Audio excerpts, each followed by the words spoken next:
Well, it's 7 o'clock, and I'd like to call the Planning and Transportation Commission meeting to order. We have 5 commissioners here. Commissioner Bresnick and Commissioner Laurel are not here, present.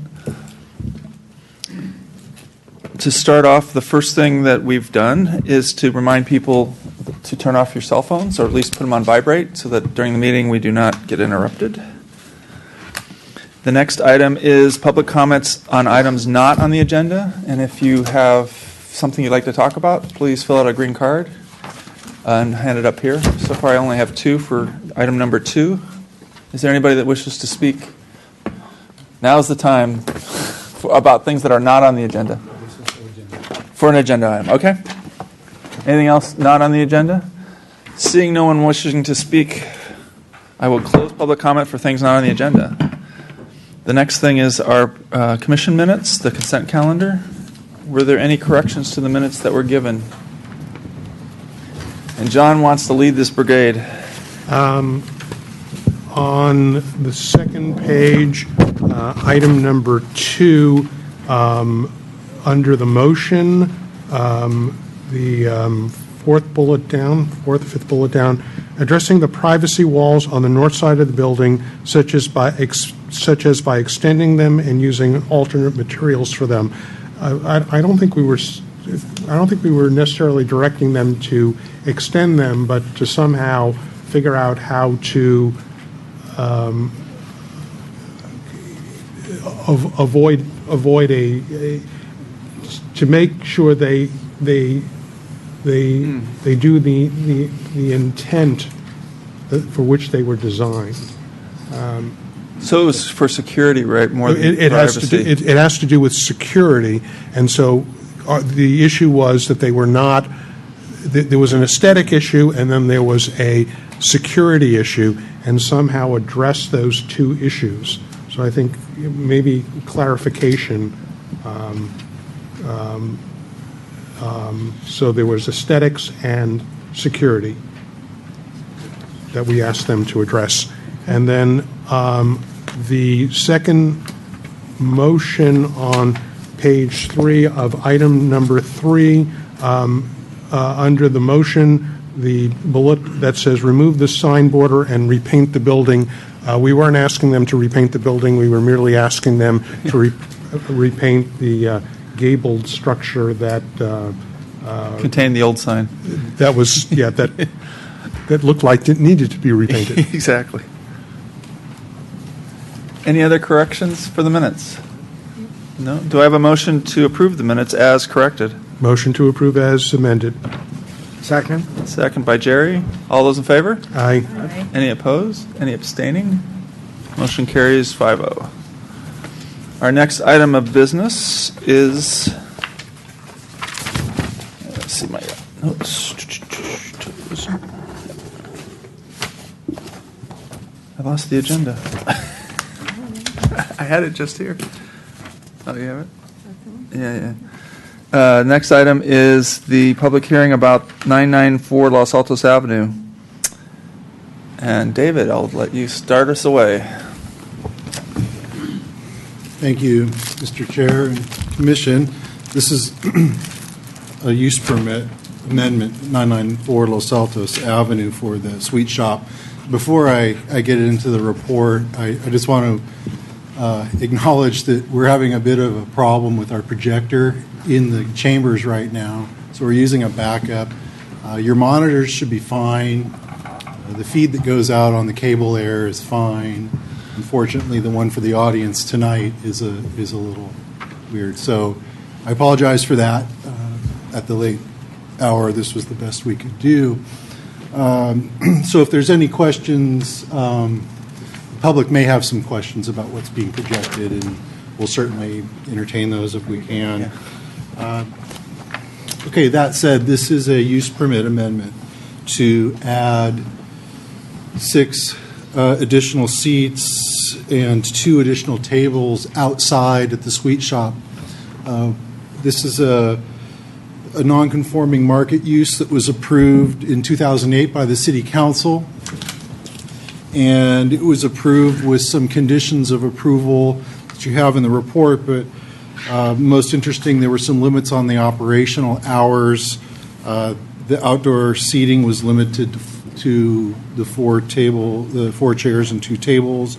The business activity was limited. And so the applicant has approached us to expand the seating and the tables, and because of the condition of approval, it requires an amendment to the use permit. So that's why we're here tonight. We haven't identified any significant concerns with the proposal. We think it's consistent with the original use permit that council approved, and that you can make the same findings that they originally made. And if you support the recommendation or the action to approve it, we would recommend a slightly different condition of approval that would acknowledge that the outdoor seating is limited to 4 tables and 10 chairs, and that would be the total allowed outside. So with that, I wanted to just go over a few things to orient you to the site. If I can, looks like some of the other things aren't working here. I will run this from the computer. You want me to do it for you? I can, yeah, if you could just advance it with the arrow.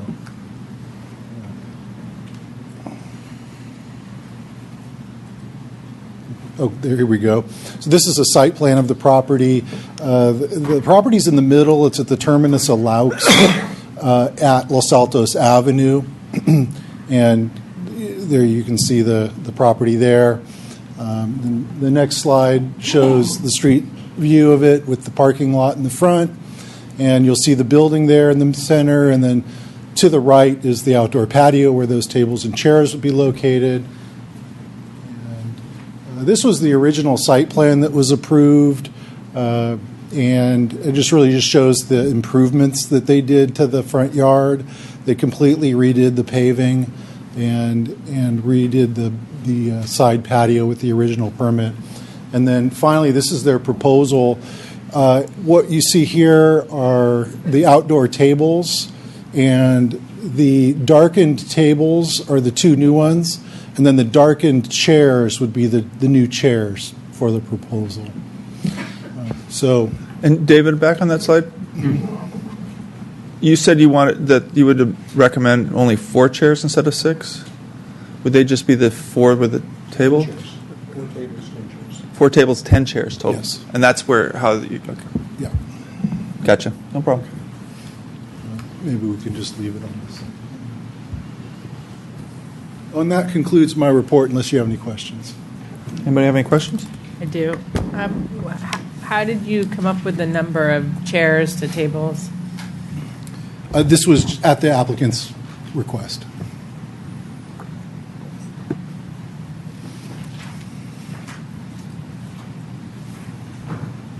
I just have one quick question, just because parking is usually a big subject. Does outdoor seating at the current time, is it involved in the parking requirements? This is technically a market use, and so the parking is based on the square footage of the store, Okay. rather than a restaurant where we would be counting seats and requiring parking. So it technically doesn't increase the parking demand. It may increase the intensity of the use, or as the applicant is looking at it, it's allowing them to, in their view, serve their existing customers better. Okay. I believe the next thing is the applicant to speak. They have 10 minutes to share any wisdom they'd like to. Yes, talk at the podium. Please introduce yourself. Okay, hi, I'm Stacy Sullivan. I'm the owner of the Sweet Shop. My husband Peter as well. So first of all, I wanted to thank you for hearing us out on our, because our first request to some type of modification to the permit that we received, I guess, 6.5 years ago. We've done our best to try to work well with the local community, and I know we've had kind of our ups and downs, but I think for the most part it's been a fairly positive relationship, if not very positive. Have stayed within the working hours, within the rules of the tables and the chairs, and kept the environment clean around us. and have really tried to accomplish what we set out to, which is provide a kind of a nice place within the community for people to walk and bike to. We never wanted to make a ton of money off of this. We really wanted to do this as a nice place for the neighborhood. Didn't want to attract a whole lot of, we wanted, make money and make profits. We have donated each year to at least 2 schools some of our proceeds, and we'll continue to do that, and that's the way we want to operate. So all we're asking for is 2 more tables, small tables, and 6 more chairs, and the number is really just kind of what will fit well out there. We have plenty of room, and what we find is that our existing customers are sitting oftentimes on the floor, on the patio, or in the pond, or just wherever they can find a seat, just kind of all over the place. We've had to turn away customers sometimes if there's not enough seating, if they're drinking a coffee drink, elderly couples from the different organizations around us, because there's not enough seating, and we're trying to abide by the permit use. So we're not trying to draw in more business necessarily at all. We're really just trying to accommodate our current customers. So that's what we'd like for consideration. Any questions for me? Any questions for the applicant? No, I think. Are there any members of the public? I have 2 speakers to speak. In addition to that, we received a letter and a petition for the sweet shop. I didn't count how many people. 60. There's 60 people that have signed. We have 2 speakers. They'll be given 3 minutes. You like? Okay. Did you fill out a green card? No. If you would, they're out in the public area while this first 2 speakers are speaking. We'll certainly process. So that makes 5, I think. Stefan, followed by Ellen. Stephen, I'm sorry. If you have 3 minutes to speak. Please introduce yourself, and then Ellen, you'll be up next. So good evening. My name is Stephen Euler, and I live in the house adjacent to the sweet shop. Being in such close proximity provides me with more insight into the conditions there than would be a casual observer or customer. People drive to the store. Cars are often parked along both sides of the street, blocking the fire hydrant, street sides, and impeding the visibility all around. It's a very busy intersection. A main route to Santa Rita, Egan, and Bullis schools. Los Altos Avenue is one of the streets in the city's own traffic calming area because it has such traffic on it. And even now, just recently, there's a plan to try to figure out how to reduce the reckless driving that's on loops after a couple of accidents that I've seen the aftermaths of. In fact, when a distracted driver, presumably mistaking the gas pedal for the brake, plowed into my backyard, taking out the stop sign, the fence, and a couple of trees, narrowly missing the store, it was just lucky that none of our children were injured in the process. I cringe every time I see a car back out of the parking lot, directly into the middle of the busy intersection, cars parked all around, hoping no one gets hurt this time. Our elders were wise when they made it illegal to expand a non-conforming use, such as this store. A non-conforming use being the legal speak for it doesn't belong here. As nice as the store is, its location at a congested intersection at a residential neighborhood with scary, dangerous parking is risking the lives of our children. There simply isn't sufficient safe access to warrant a more than doubling of the seating at this place. For the safety of our children, I urge you to reject this proposal. If the Sullivans really want to expand, I urge them to do so in a commercial district, which is specifically designed to handle the traffic and the customers safely. Thank you. Thanks. Next speaker I have is Ellen, and followed by that will be Matt. Mr. Euler's it was against the store in the first place when I was here 6.5 years ago. They're not asking to expand the store, just the number of tables and chairs. There aren't many cars that drive to the sweet shop. It's mainly kids on bikes. And since I live around the corner from the sweet shop on Traverso, we go down there all the time. There's lots of kids there after school, and they all go there on bikes. We walk there, and a lot of people walk there. It attracts people from the senior places there. They've been a really positive addition to our neighborhood. They keep the place very clean. There's only 2 parking spaces that pull in, so I don't know what he's saying about all the disastrous cars, since there's only 2 parking places, and most of the time there isn't anybody there. They're very clean. They give jobs to local students, and the staff, the kids they hire are really friendly and very nice. They get to know us by name. We go in there all the time. I take my grandkids in there because they love the wall of candy. There is a need for more seating because when we go there, when you've only got 2 tables and 4 chairs, they're usually always taken. It's become such a popular meeting place for people who want coffee that you can't go there and find a place to sit. So when I invite friends over, we usually end up walking back to my house. It's just really popular. I can't go after school on Friday because the line is down the street. All the kids from all the local schools, including the ones in Palo Alto. I just think it's a really, really popular place, a very positive addition to the neighborhood. People don't have to drive uptown. It keeps them out of their cars. And the traffic Mr. Eulers is talking about is the traffic driving from maybe Mountain View to go to the schools that are for the kids who live across El Camino. It's a different subject. It has nothing to do with the sweet shop. It has to do with needing a school in North El Camino, which has nothing to do with the sweet shop. The sweet shop is a charming little place that serves our little neighborhood, and the kids that go there bike, walk, the people walking their dogs go there. It is such a friendly place, and the Sullivans are such wonderful owners. They don't make a profit. They give it all to the schools. We love it, and we couldn't live without it. We figure our house is more valuable by the short distance we live from the sweet shop. Thank you. Next speaker I have is Matt Sweeney, followed by, I'm sorry, is it Rich? Okay. Good evening. I'm Matt Sweeney, a longtime Los Altos resident in fifth-generation California, living almost directly across from the sweet shop on Los Altos Avenue. I was friends with the 2 previous operators of the market prior to the cafe, Charles and his wife, and then Ken Ang and his 2 little girls. In addition to biomedical research, I've worked for the Youth Science Institute, where I taught science and nature for kids. Despite living across the street and previously interacting with planning, I didn't get a copy of a notification of this. I did see the sign in front of the building.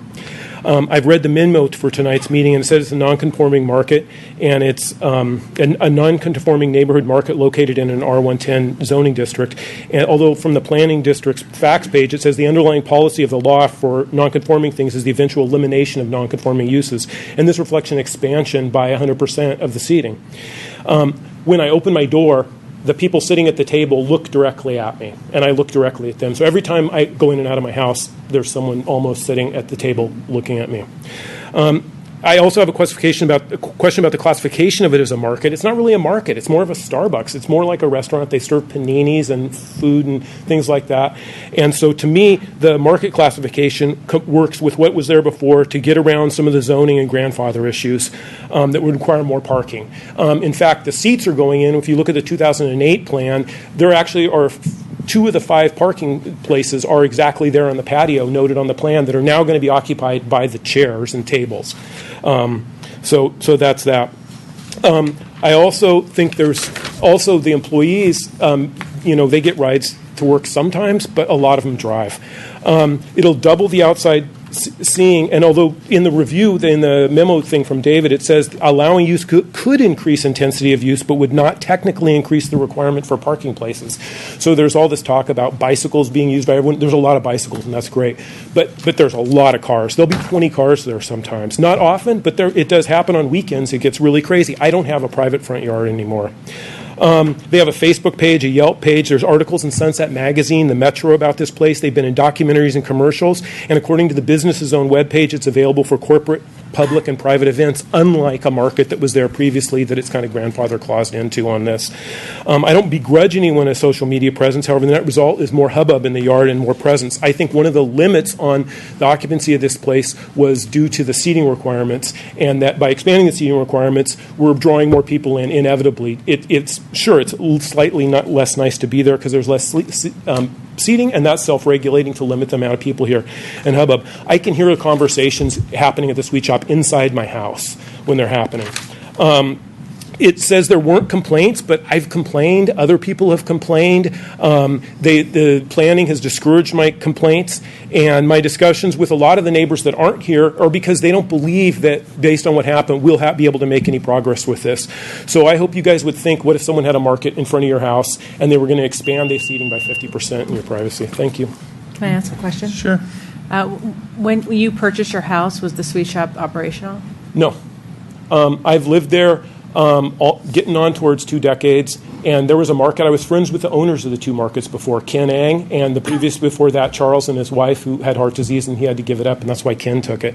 I helped those guys, and in fact, I actually typed up Ken's application to the city to sell ice cream there at his shop. So it's not, I'm not against it. It's the scale of the thing, and already the scale of the thing is really invasive. I can't take a nap on a Sunday afternoon if I want because of the car alarms everyone uses. That didn't used to happen, like in the olden days. Everyone always cites about, and it's not all bicycles. So there's car alarms. People set their car alarms off. Kids scream. People fall down. There's fights. There's yelling.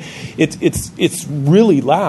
And that you're losing the regulation, the bare regulation from this, because also all those walls that they have in planners right there that are marked are actually used for seating. And I've seen legal cases in places in San Francisco where, they got in, they put this kind of seating there to have seating outside when they're not allowed to have it. So I'd argue almost that the planners already give them additional seatings beyond what was intended in the city council thing initially. And it's used by that because I'll walk out and see the owner or somebody else sitting having a cup of coffee staring at my front door as soon as I walk out my front door every time. So that combined with my front door is about 20 feet from the street. And I've talked to these other neighbors, and they don't think that the city's going to do things to protect us. And that's discouraging because I believe in the democratic process. I mean, I'm 5th generation. I'm descended from Susan B. Anthony. And it's like I am. And thank you. Oh, thanks, Paul. Thanks. And also it's made me have, Paul and I got along, but since this place happened, we don't anymore because he's for it. And so it caused a division in the neighborhood, and I've lost friends that I had for over a decade in the neighborhood because of it. Okay. Thank you. So, Rich is the next speaker, followed by Susan.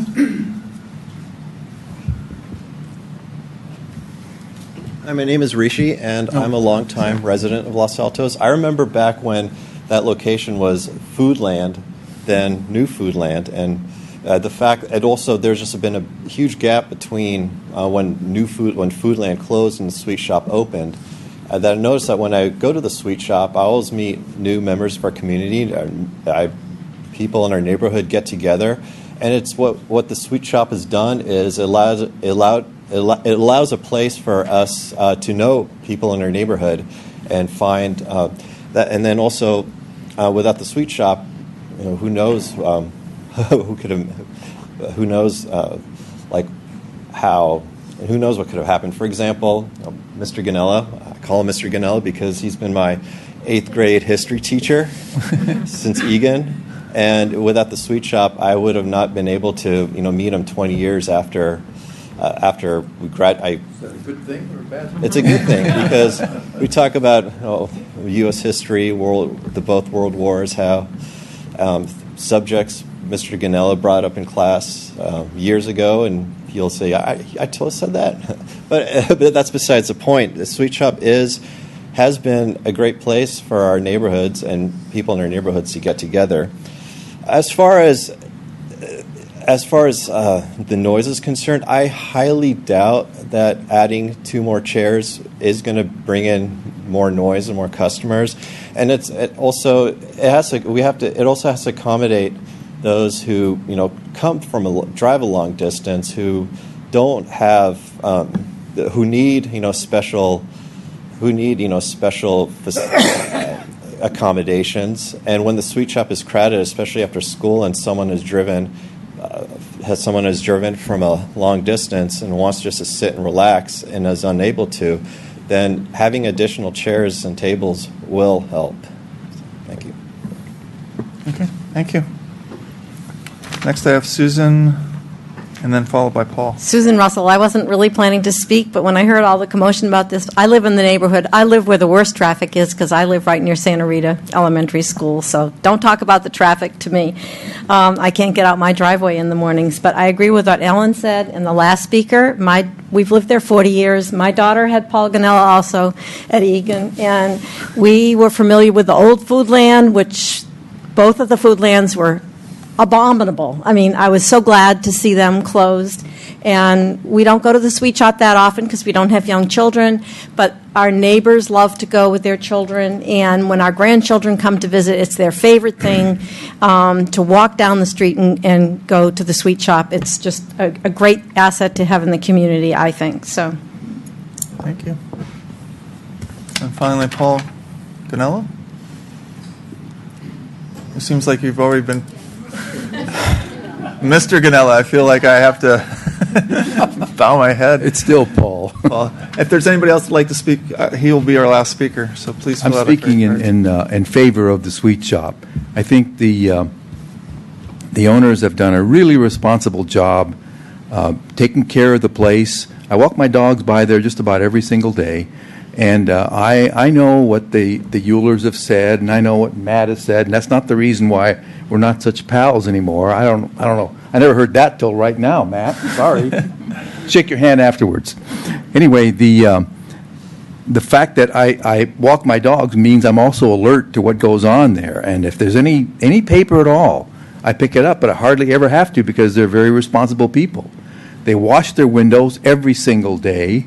The patio is, if you think about it, having people behind a fence in a patio sitting on a chair is a lot more civilized and community-oriented than having them sit on top of the planter or just stand around and maybe not be able to be so responsible. I think that the whole idea of the sweet shop is a very positive place for people to meet, and I'm happy it's there. I will support it any way I can, including picking up any papers that some teenager thoughtlessly leaves behind. I am glad to talk politics with you, Rishi, anytime you want. I'm glad you still think I have something worth listening to, but please listen to this. The sweet shop is a benefit and nothing but, and any small thing that they're asking to make it even better, even more responsible, is all to the good, in my opinion. Okay, thank you. Is there anybody else who'd like to speak? Seeing nobody else, I will close public comment and open it up to the commission to address. Looking at me, right? Yeah, do you want to start, Jerry? So I've been in Los Altos since 1980 and have seen, although I don't live on that end of the street, I have an office building downtown and I drive by that street and have for decades. I've seen all the markets come and go. And if you would have been asking to expand the property and affect your parking, I would be dead against it. But you're not asking that. You're really asking to accommodate the people that are already coming there. There is no need for additional parking from what you're asking. And if that's the case, that I can't fathom how not allowing people to come to sit in a chair and parking there is any different than having people come and stand up. So as far as I'm concerned, I haven't heard enough here that would make me vote against it. I'm for it. Bahi, do you want to? Sure. I have to say I didn't know about this shop until this last week when I went over all the documents, and it just sounds like a very cute little place. I mean, I went and visited it yesterday and was quite impressed. When we talk about Los Altos having that village feel, and that's exactly what a village should be like, a place where people come together and, just walk to or bike to and hang out. I'm a little concerned about what I'm hearing. It's not consistent with the report that I've seen, the traffic issues. So I wish there was more information on that, maybe some, more,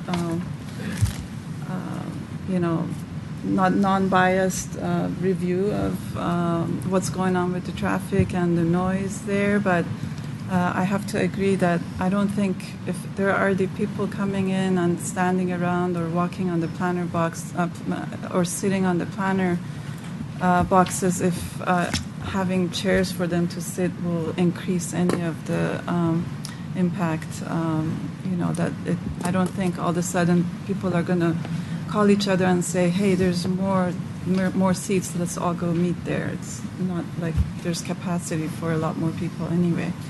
So for those reasons, I have to be supportive of the request without knowing any more. Okay. Thanks. John, do you want to go over Need? Okay. So I'm also supportive of this project, of this request. I don't go often, but I have been to the sweet shop. And when I do go and I sit at a table with the two chairs with my two kids, one of us is always standing. So it's to me, really accommodating the people coming. I do not see this as an expansion. The square footage is not expanding. And I also, have, as, a part of this separate subcommittee on parking, been reviewing the fact that a lot of our neighboring jurisdictions actually don't do restaurant parking, even though this is not considered a restaurant, but they actually don't do it based on the number of seats or the number of employees. And in fact, the standard is based on square footage. So in a situation such as this, increased seating, or if you put a bench, which could actually accommodate two people versus one person, it would have no effect on the number of spots that if this were a restaurant, they would have to seat. And I'm talking about Cupertino, Palo Alto, Burlingame, San Carlos, Sunnyvale, Saratoga, all of them. None of them do this based on number of seats. So I think that is actually the common standard, and I imagine and hope that Los Altos perhaps may move to that. When I've gone and when I look at this, to get 60 signatures, and then this was noticed to 81 neighbors, and to have only 2 oppose, the clear, message to me is that the silent majority is supportive of this. And then you've got 60 people who have actually, signed their support, and of those, more than half are in Los Altos. And if you actually look at the addresses, a huge number are people that are clearly walking to this place, which makes perfect sense. And also, that because of the location of the schools, the kids who are coming on bikes are probably the, largest users of this. I agree. This adds to the charm. The building is even charming. It looks like a little home. And the reason I asked about whether it was there, actually, while the sweet shop wasn't there, there has always been a non-conforming market, it sounds like, from Foodland previously. So there are different expectations when you purchase a home, I think, next to anything that's not another home. And so I am sympathetic, and I think that that maybe there are alternate ways to deal with the noise or the other issues that were raised. But in my mind, this is not an expansion, but simply an accommodation of the people that are actually there. John? Okay, so I'm not going to repeat what my fellow commissioners have said. 9 years ago, I was a young commissioner. 9 years later, I'm an old planning commissioner on my way out. So it's sort of fitting that I begin and end my tenure on the Planning Commission seeing a familiar application and familiar faces. The Sullivans came here 9 years ago as a startup with an idea to serve the community, serve the schools, with a plan to replace what was an eyesore in the community with something that had a hope of being a friendly place for the community and serving it well. And the number of the members of the community who came out supportive of that, who told us horror stories about Foodland and New Foodland and what was there, and that this was really designed to be an asset to the community. And 9 years later, it is. And it's worked. And it hasn't grown to the size of a Google in 9 years, but it's grown to a size that serves the community for which it's intended. And for that, I applaud the Sullivans. Having some institutional history occasionally is valuable, despite what some members of the City Council think, and understanding projects when they have come here originally and understanding the history actually does have value. And having seen what was proposed before, seeing what's been done, I can fully support this. It does serve the community. It is an asset to the community. If there are specific issues that need to be addressed, I think planning has an obligation to make sure they get addressed.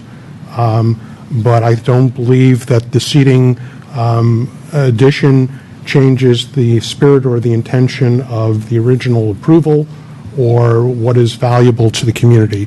So I am supportive of this. So like my fellow commissioners, I feel that if we were expanding the sweet shop, I would have a different perspective.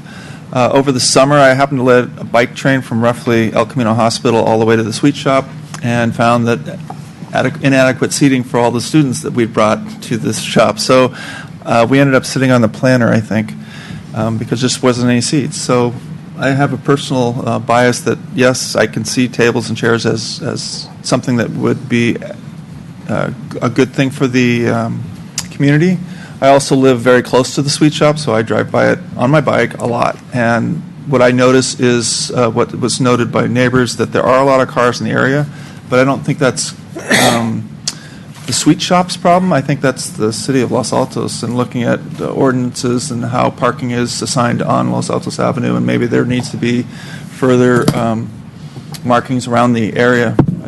I'd like to ask staff to look at that. I don't know what that looks like right now, but just hearing from the neighbors, just to see if we have enough clearance away from the sweet shop so that we're not causing problems there.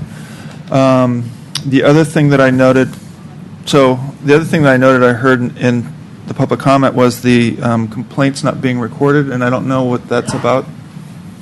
But I would hope that maybe afterwards you could talk to find out if they're noise complaints. I mean, the hours are pretty clear. It's 5 to 6. They're supposed to be closed, and 6 to 7:30 on daylight savings time. So, daylight savings time. So it seems like that's appropriate it's not late at night, but I'm curious what kind of issues there are. But I think that adding a couple extra chairs and tables would actually help the people that are coming to that location. All right. So I'd like to make a motion. Motion to approve a modification to use permit 07 UP07, subject to the attached findings and conditions. And the modification is for a total of 4 tables and 10 chairs. Okay. Do you have that, David? Okay. Do I have a second? Second? Second by Ronit. All in favor? Aye. Aye. All opposed? Motion carries unanimously, 5-0. Thanks. Next on the agenda is the study session for the property at 480 El Camino Real.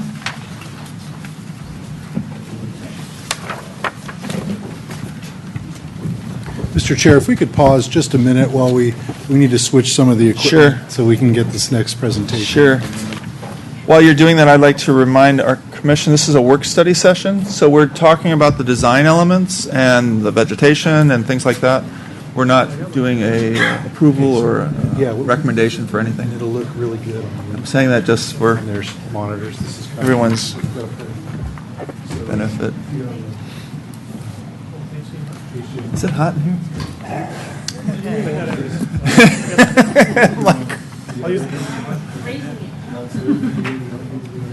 Jolene, are you sure those cookies were not against the law?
Precedent there. Are you on? I'll wait for you to get on, I think, and then we'll probably just find it.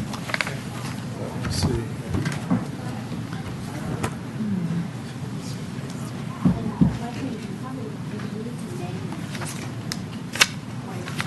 This is interesting, huh? Commissioner Moisen, It's much instead of more Jerry. information than we got. Earlier. So it passed 5-0 with all, but can't I just say, if it's a split vote? we should name them.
So David, A lot better than the original, that's for sure. Thank you. We're ready. well, wait a minute, before you start, the city attorney's been notifying me that the minutes need to reflect the vote that was cast by name, not just by unanimously approved 501, or 500. Okay, So what do you want me to do to help you facilitate that? Do you want me to go through and say what the commissioners are that are here? Or just list the five, just Would you do that in the minutes? I would do it.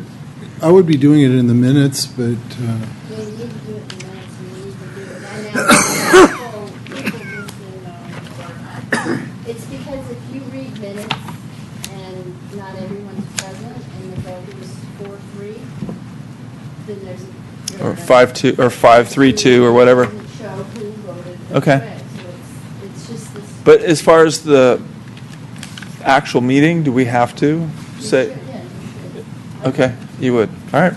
I'm reminding the council too. I'm not taking it personally. I'm just trying to make it procedurally that we all know what we're doing. I'll just note for the record, we are noting in the minutes if there are dissenting votes or Okay. abstaining votes, who those. So the last vote, we had all commissioners present except for Commissioner Laurel and Commissioner Bresnick, who were not here, vote in favor. I think we're at this point. Okay, so we're ready to go now. Okay. This is a study session item for 4880 El Camino Real. This is an initial step prior to an application. So what you're going to be seeing are conceptual plans. Is there a reason it's not on our monitors? Is that inside the AV mysterious room? No. We're not seeing what you're seeing. Yeah, we have to. I mean, Maybe switch computers. Can you put a little? Can you? Put all right. There'll be a temporary delay. You can, but you're not going to be able to. You guys can't see it on your. No, we're not seeing any of that. Okay. Do you have a thumb? We just have the. You have to talk to the AV guys. That's what we're seeing. That's what the TV audience is seeing as well. What's that? That's what the TV audience is seeing is what we're seeing. City Seal? Yeah. Yeah. So there's the AV expert. So there's something happened when the projector went down that the splitter, we can't send it, because I'm not seeing it inside either, so, yeah, I don't know. So what if they put it on the thumb drive onto With the? the drum drive, yeah, it should work, yeah. Yeah, I think that would work if you don't mind. And we apologize to those people at home for the inconvenience. Okay, so. For members of the public, this is not normally a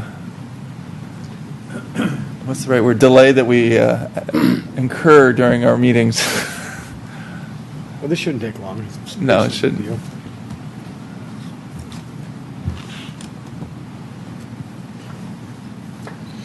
I was in the middle of a PowerPoint presentation. At the beginning of a PowerPoint presentation today, my computer crashed. Oh. Oh, no. I had to do the whole hour and a half with no completely changed the dynamic. Wow. As you might imagine. I had all these. I put together hours putting it together. So what do you do? I just use your voice? Yeah. No pictures? No pictures, none. No. Ooh, that's painful. You can use this. Take You another know, I have laptop to use a with sense you. of humor every once in a while. Oh, I'm sure you did fine.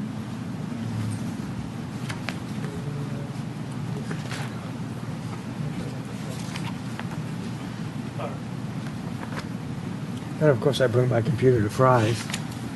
That's where I bought it. And the technician plugs it in and It worked fine. That's it.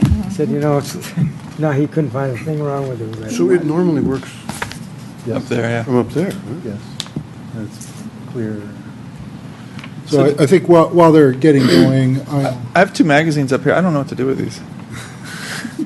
that's general correspondence. Normally, we give it all to the chair, and if you want to highlight it or dole okay, it yeah, out well, this will work. as you see fit. Oh, there you go. Yeah, this will work. So, and while he's getting ready, I'll summarize the. There. Perfect. What's proposed is a 21-unit, multiple-family residential project on a commercial property. It is allowed as a conditional use. The basic density that's allowed here is 38 units an acre. And by virtue of their meeting our affordable housing regulations, the project uses a density bonus allotment from the state zoning code to bring the project, add 4 units to the project. So that's how we're getting to 21. While it's not before you, there is a development incentive that's inherent in the project. They will be asking when they submit for a height exception to allow the building at 63 feet, where 45 feet is permitted under the code. Besides that height limit, this project meets all the required setbacks, parking limits in the zoning code.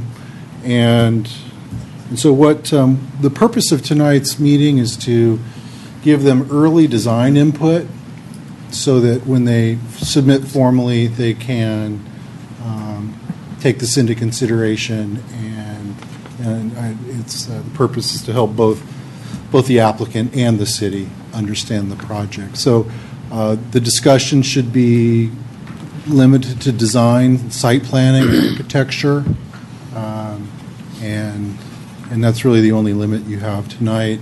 The format is informal. The applicant will give a presentation, and then, if there's members of the public, you certainly can entertain those either before your discussion or after.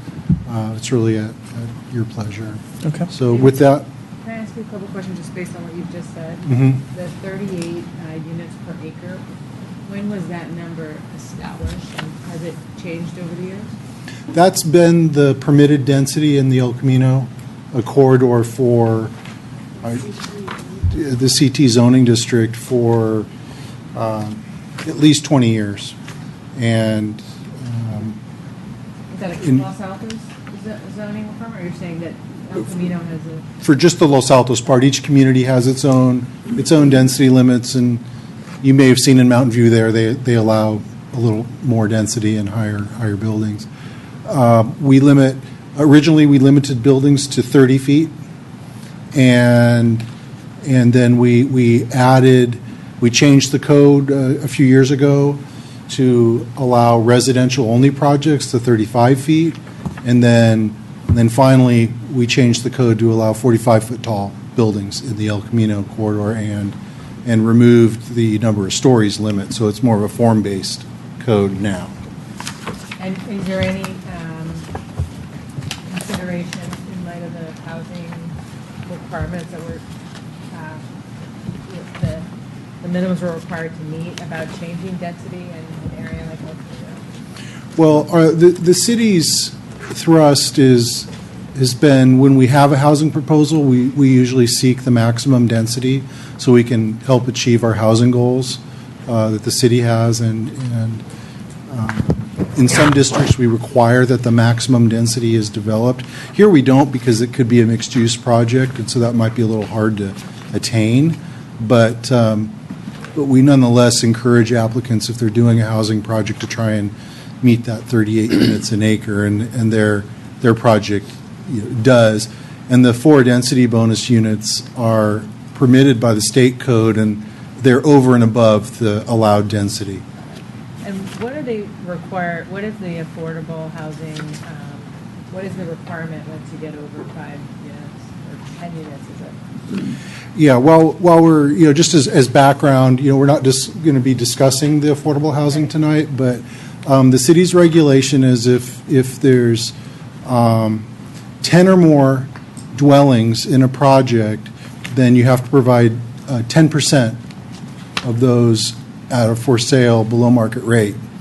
And then you have to do it at a moderate income rate.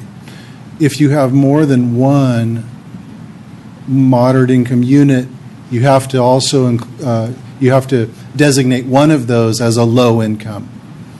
But then beyond that, it's 10% moderate. And so what we're envisioning with this project is 1 moderate income unit and 2 low income units.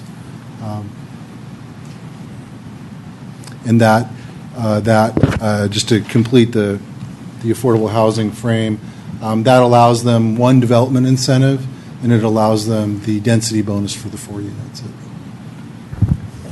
Thanks. And what I was going to suggest is that we take public comment after the speakers' presentations, just so that we can hear everything that the public wants to have us think about, and then that way, as a commission, we could reply or say our own. And with that? Thank you. My name is Jeff Taylor. And if you want that podium goes up, believe me, I know this. There's a handle right below the thing. You just turn it till it's loose, and then just pick it up. And that way you don't have to bend over. I can help you if you want. Yeah, it picks up really well. I just don't want to see the guy bend over the whole presentation. My trouble is I can't use May I have the envelope, please? There you go. And you don't have to put your mouth towards the, it'll pick up from where you are there. And lastly, Lean on it, you already made it. Okay, stay. Thank you. no problem. David, My name's David, could you turn the heat off? I'm like roasting up here. I'm sorry. pretty warm. My name's Jeff Taylor. I'm born and raised Californian. Grew up here. And we're talking about the sweet shop. I used to go to the Loyola Corners for my ice creams as a little one, before they even had the Foothill Expressway. My partner, Peggy Galeb, who unfortunately has a cold, otherwise she would be singing for us tonight. Brett Bailey, whom is very familiar with the People's Republic of Los Altos. He was involved in the architecture on the First Street project, the old post office, and he also did the nice project on 960 North San Antonio Road, close to El Camino Real, which now has Stanford in it and a lot of underground parking. What you're looking at now is the new, kind of slightly revised version. The bones are basically the same. By and large, the biggest changes were some of the colors and textures. And what we have here is a small site. If you look at the first few color photographs, that's straight off of Google Maps, and unfortunately some of the other buildings that we wanted to show were kind of melted, so that's the technology du jour, so please forgive us. The subject site is quite small. It's only 75 feet in width by about 262 feet deep. There's some nice specimen trees in the back, which we intend to keep. We looked at, it is a commercial zoning, so we did look at retail, and it just simply didn't make sense. It was real hard to park. So then we looked at residential, and we saw that we could come up with somewhere between 17 and 21 units. We looked at a number of projects all over town. We looked at the First Street projects. We looked at the new Third Street project. We looked at the 20 units downtown. We looked at the shingled Third Street project, which is quite lovely, just to the west of that. We looked at all the projects up and down El Camino Real. I suppose most notably would be the one on 5100 El Camino Real, about 400 yards to the east, done in about 2007, 2008. And that was 29 units on a corner. And we took those elements that we saw within the town and wanted to come up with something that was tasteful and elegant, not trendy, had some stone, had some lovely color. And in this instance, we know we can go to 45 feet, and we looked around and we talked with Randy Suda of the Mountain View, who's the planning director over there, and it unquestionably appears that everything on this Los El Camino Real corridor is going to be going up, and it's going to be going up a lot. So we thought what we wouldn't want to see is a lopsided El Camino Real with, on one side, which exists today, literally across the street, 10-story buildings, and there's actually areas between Showers and San Antonio where there's talk of much higher buildings. And now here in the 94022, we have a situation where we can go 45 feet. So without further ado and without stretching something too far, we came up with something that makes sense. So what we're essentially doing is saying we know we can build a 4-level building. What we're asking for is a 5-level building. And with that, I'm going to give you Brett Bailey, and he can run you through the process. I think what you're going to find in this new set is the colors went from kind of a coffee brownish feel to a more verdant feel. And then you'll see some examples of vegetation, and considering it's raining now, but we're classically in a drought, we're going to make the project as verdant as possible using drought-tolerant materials. And I would assume during this presentation will be informal, so Brett and I will be going back and forth, but without further ado, I give you Mr. Brett Bailey. David said I could move this mic. Yep. So I'm gonna. The clicker's not working, so I'm gonna toggle from the computer. That's fine. So, the first few slides I wanted to show you are just kind of context that Jeff's already talked about. Here's a view down El Camino to the east, and then here's another one looking south over the top of our project and the 10-story buildings across the street. And then here's another one looking northwest. And this is before the San Antonio El Camino shopping center project happened. Yeah, so that was one of the reasons I wanted to show you this first slide. If I can just go back there really quick. So this shows the San Antonio precise plan area for Mountain View, and you can see we're pointing to 4880 El Camino in the white there, and you can see it's right across the street from what they're designating in Mountain View as a high intensity zone. So, and just to put it in perspective, the buildings to the east in this slide are in the moderate intensity zone. So, And they're 10 stories high and they're right across the street. No, So these are just a few slides of some of the existing multifamily projects.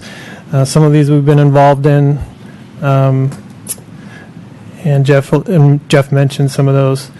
And then these are just some shots of the existing buildings across the street and in the vicinity. So 2464 in the bottom left corner is what is existing right now on that high intensity zone.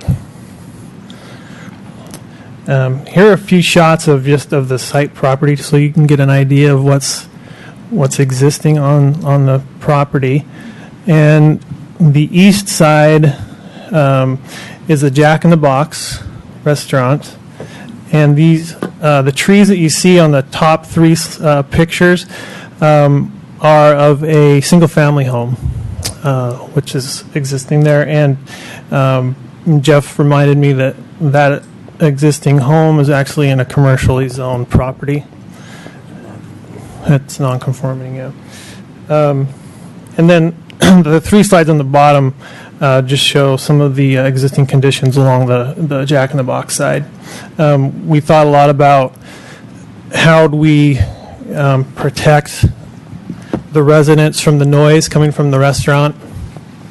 So we're proposing to do a sound wall between the Jack in the Box and the new building, and I'll show you some slides of that in a minute.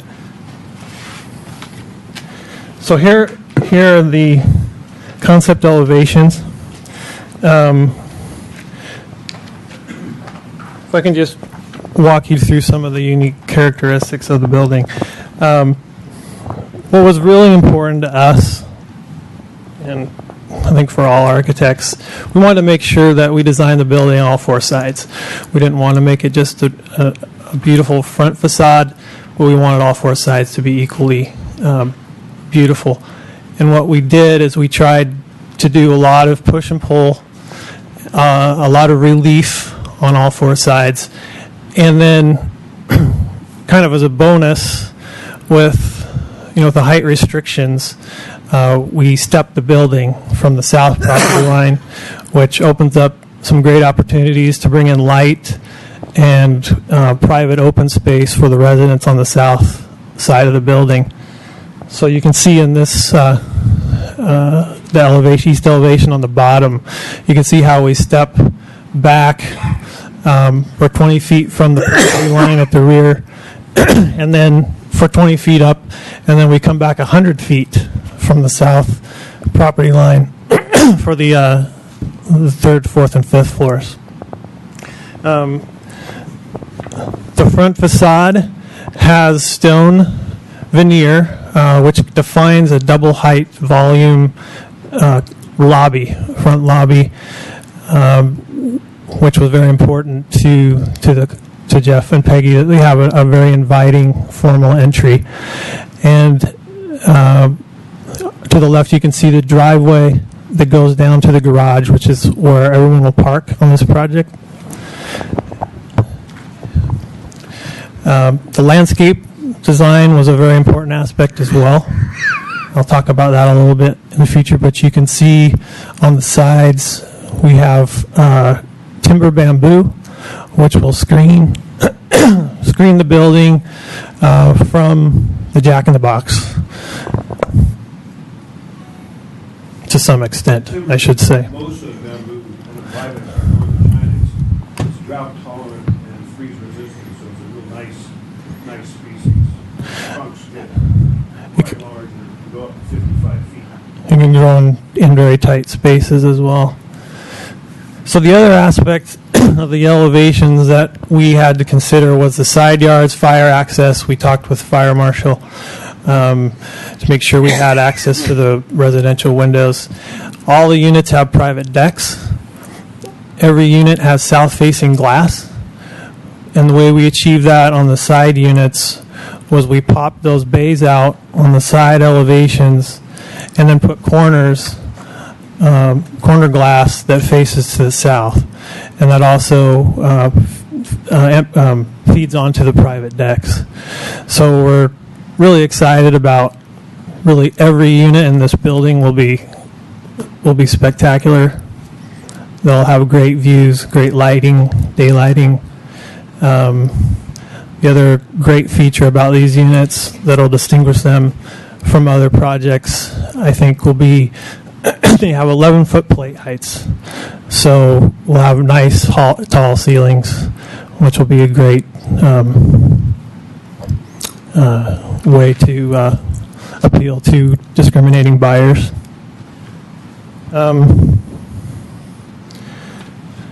Just click to the next one here. So here's the rear facade, and you can see we've introduced, you notice on the sides we have metal railings, on the rear we have glass railings to capitalize on the views to the south. The upper floors, I can show you in a minute when we get to the plans. You will basically walk into the unit, and your first view is through those center full-height glass windows in the middle. So you'll be able to look right out into the trees in the back. All the windows will be aluminum-clad wood windows. Casements in the bedrooms will have a few awning windows, but there will be no sliders, no single hung. All will be casement or awning-style windows. All the doors leading out to the decks will be. Yeah, I'll show you a detail, but they'll all be recessed windows as well. All the doors are French doors that lead onto private decks. Let's see. So here's some of the details. Similar details, similar materials that we plan to implement on the project. So in the upper right, you can see a steel guardrail detail. We'd like to do something similar to this on all of the side yard decks.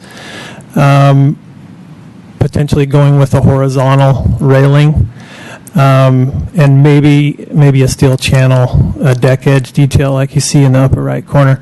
All the windows will be recessed, as you see in the upper middle. The stone on the front facade will be a natural stone.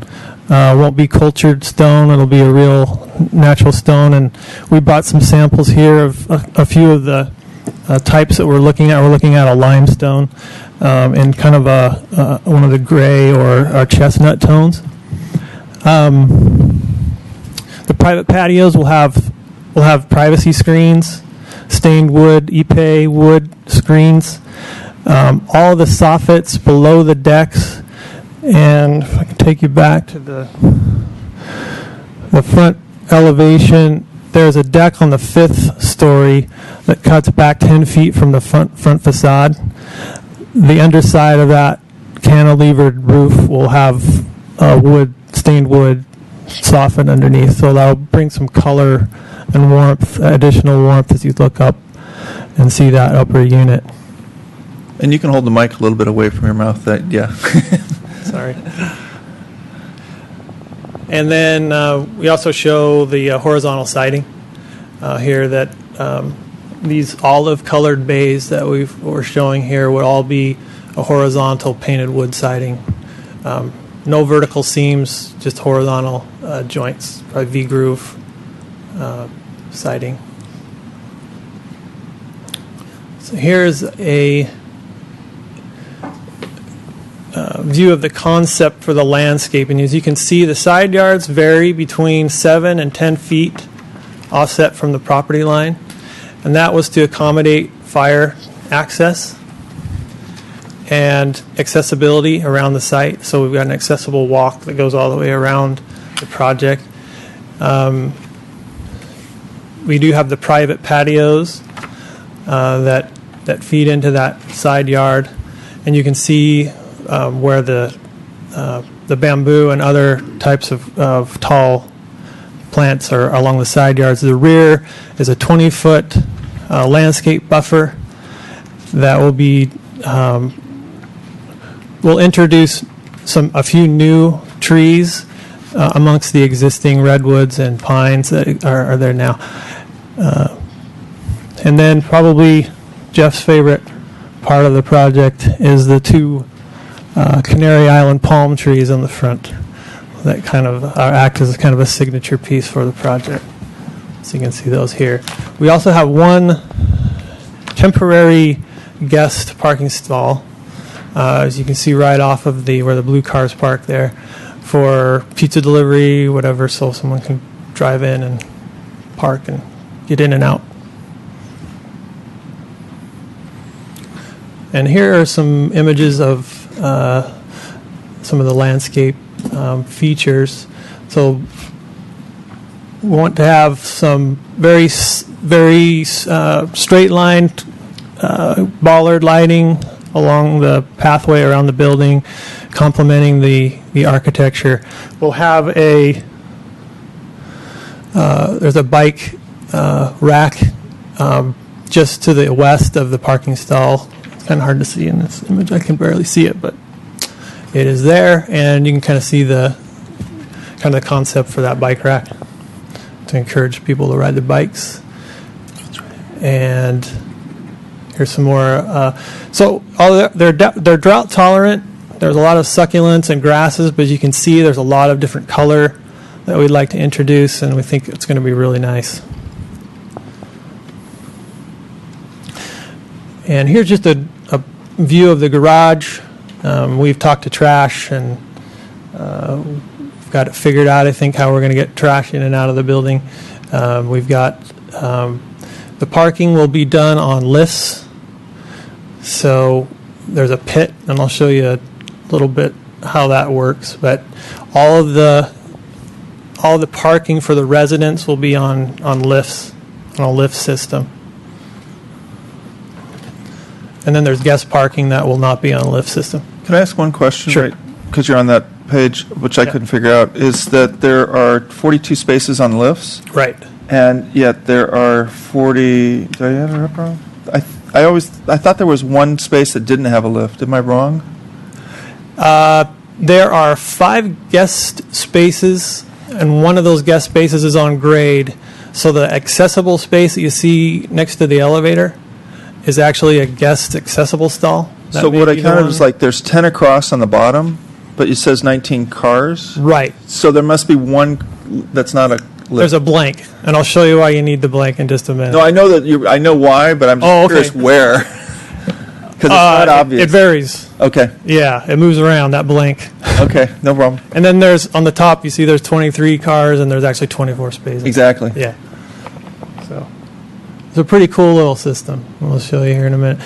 So 7-foot quarters was very important to the client. We want to make this warm, inviting, elegant. And we've got a clubhouse and a front lobby. Again, the front lobby is double volume. And then here's second floor. We can look at the plans at your leisure.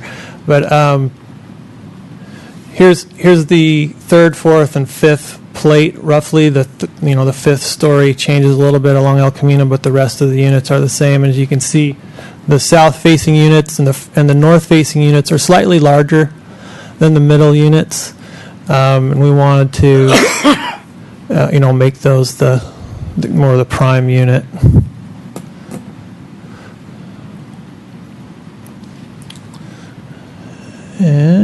And then here's just a quick shot of the roof plan. We're showing a skylight here, which may work out. We can put a skylight over the lobby, the elevator lobby. All floors have a nice, fairly large elevator lobby. And there's 6,800 square feet on the roof, so there is a potential for PV panels in the future. Here's just a quick section showing where our height is now. We're at 63 feet to the top of the roof. And then I'm showing, for reference, I'm showing the 45 feet. And then here is how the car stackers work. And you'll see that blank moving here. Hope this works.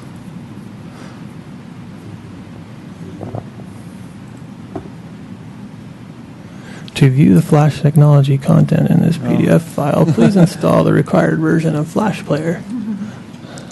So anyway, one of those lifts moves down and the car's jug. It's like that little game you used to play with Shuffle. Yeah. So the whole idea is that you're it's not like up and down. It's like up and then it switches around to rotate. It slides and goes up and down. Okay. So it can slide and go up and down. It's the most used process in America. It's a German system. There's a Chinese system that's, unfortunately, it's not as superior as the German system. And then several hundred installations right here in the General Bay Area. And we personally looked at 5 or 6 installations, mostly in Oakland and Berkeley. Generally takes for somebody to walk in with a little microchip card access. As they're coming down the elevator, they push the button and the gate opens, the car positions them properly, and you walk in, whether you're wearing your golf shoes or your high heels, you walk in and you drive your car out. It's Interesting. It's just happening. It's happening. There's a project down the street on Mill Community out in Mountain View. So David, does he need to talk in the microphone if he's going to be recorded? I just want to make sure that the people at home, there are people who watch this and they don't necessarily can hear you because you're. We're on TV. Would you like me to repeat it or? No, I'm fine. Well, I don't. All right. I'll just end that. So this is a very interesting system. It's not like we're going out and testing something new. It's been on the market for a long, long time. Yeah, particularly in Europe. It's all over in San Francisco, and Oakland. So as Jeff mentioned, we went to those places to see some of the installations. One of the things that would show up on this Flash Player, if we could watch it, you can see the blue frames around the front. Those are security screens, because you don't want someone walking in there while that thing's moving. So that is all fully automated. You can have a little clicker in your car when you drive in and hit your button, and then that gate will open and the lift will come into position, and then you can drive into it. So it looks really great, has a really high-end feel to it, and it secures the cars, and then it's also there for protection, so it has a multiple purpose. Here are some shadow studies, because David wanted them, so we've made them. These are just the shortest day of the year, December 21st, my birthday, and we hit 9 a.m. and noon and 3 p.m., so you can see the shadow. Well, that works. And I think that is it, and we're really excited about the project and anxious for your feedback. Thank you. What I'd like to do is have the members of the public just come up to the mic. Put it up there. And then we'll open it up to commission questions afterwards. Comments? I have, is it Messiria? Yeah. And then followed by Susan Russell. If there's anybody else that wishes to speak, please fill out a green card. You'll have 3 minutes to voice. Sure. Hi, my name is Mircha. I'm actually excited to be here tonight. I'm the owner of the new project next door, Moore Clock, at 4856. So glad to meet the owners and the architect here tonight. And I think it's a great project. Looking forward to support this project, myself and my partner, going forward. We are been engaged with David and Zach since December of preliminary study sessions, and we are still holding a little bit back because we're looking at actually one more site next door to us, which is a 7,000 square foot lot, to attach it to our project. And we'll be ready to probably sometime in April to present to the Planning Commission our proposal, and we'll be more than happy to support our next door neighbors at any shape or form is necessary. Thank you. I have a question for you because I actually live close by here. But when you say the adjoining property, is it the one where the See's Candy is, or is it the two? It's actually one next to the See's Candy. It's a small 7,000 square foot lot, And the lot doesn't go all the way back, right? Exactly. Okay. Yeah. That's fine. Yeah. Thank you. Thank you. And Susan Russell. I guess my topic isn't really on the agenda. I'm speaking for the League of Women Voters. We're totally supportive of maximum density, and we're also supportive of residential in Los Altos as much as possible. We also agree that the heights are very appropriate for El Camino Real, considering what's happening in Mountain View. We do think it's important that it transitions to the residential neighborhood behind. My main concern is the calculation for the density bonus and the affordable units, and I haven't been able to figure it out. I only found out tonight a little bit more about it, but that's my main concern, and I know that's in some sense not a design issue, but if there's something wrong with the calculation, it's a very important design issue because it affects the number of total units. So and that may not be answered tonight, but I'd like to find out the answer to that question. And hopefully you'll find it out before the formal presentation if this moves forward. Thank you. Is there anybody else? Seeing nobody else that'd like to comment for the public, that will close the public comment on the study session. I'll now leave it up to our commissioners to express. John, do you want to start? No, he wants to go last. I'll start. Jerry wants us to rank. This is just a study session, so so disclosure, I was part of the partnership that built 5100, so I'm pretty familiar with the project, obviously. I can see why you'd go increase your height limit because other projects in the neighborhood are, particularly in Mountain View, are much higher. It also allows you, by going up higher, to stay within the 21 units, which is on the calculation of square footage of land, I'm assuming, 35 units per acre. But the additional height allows you to have larger units and probably reduces the need for you to go even lower in parking, which would probably keep your costs down.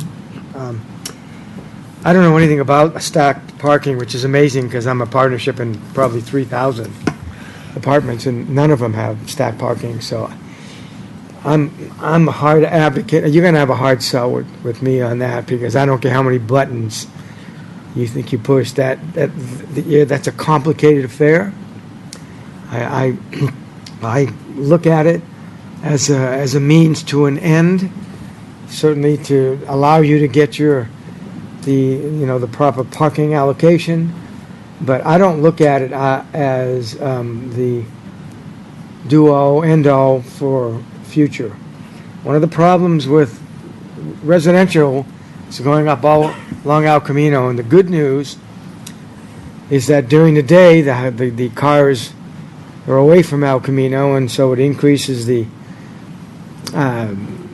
possibility of traveling on El Camino. But the problem with the density that's happening on El Camino is that I want you to avoid between 7 and 9 o'clock in the morning and between 4 and 6 o'clock at night, because I'm just telling you that that's when residential people come and go.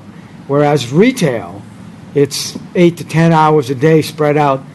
More cars perhaps, but it's spread out. So I'm just telling you that the S is going to hit the fan here on El Camino with increased density of residential. And it all sounds really wonderful, but it's going to get clogged. And you just might as well get used to it, because that's the way it's going to be. I like the idea of the sound wall between the subject property and Jack in the Box. I like your varying architectural reliefs. They're pleasant to the eye. I like the use of your decks and the glass and the French doors. I think that'll make for a beautiful project. And I'm not sold on the stack parking. So I'm sorry? I am not sold on the stack parking. Bobby, do you want to go next, or I can? Sure, that's okay. I'll go. I do like, I think this is a wonderful project. It's going to add a lot to Los Altos, top quality architecture. Could you please speak up, ma'am? Sure. Hear me. I'm just complimenting you. The great architecture. It'd be nice to have, some more modern design, more contemporary style, especially on El Camino being such a commercial zone. I like the height. I think it's really appropriate. In fact, it's not quite tall enough for that area when you look at the buildings across the street. It is a really narrow lot, and that concerns me, not having enough width for the height. So, I wouldn't want it, for that reason, I wouldn't want it any taller. I do like the materials, the colors, they're wonderful. My only question is on the elevations. I felt like there's a lot of vertical volumes next to each other. It's as if they're buildings next to each other, and there's not enough horizontal lines going across. I felt like in the front it's done really well, but on the sides it just feels like series of buildings next to each other. Maybe there was a way to tie it all together. And I really appreciate that you're paying attention to all sides of the building. But maybe there's a way with, instead of vertical lines, maybe there's a way to use, some horizontal continuity. Maybe the change of material that you have, is, some sort of hierarchy from bottom to up, or changing color from bottom to up, something like that, to maybe make the upper levels feel a little lighter than the bottom ones, to build a base, and go up from there. So that would be one thing. I was a little, the entry door seems so small. It just seems so narrow. I mean, I know everything is so tight, but I wondered why isn't that entry door combined with the lobby volume, where you have a box for the lobby? Why not extend that box across and include a door within that stone facade volume, if you can find the elevation? It just seems, I think it's like a 3-foot door, just for such a large building. Maybe that would be better combined with that stone facade, and give a little more, again, play more with the horizontal lines as opposed to the vertical lines.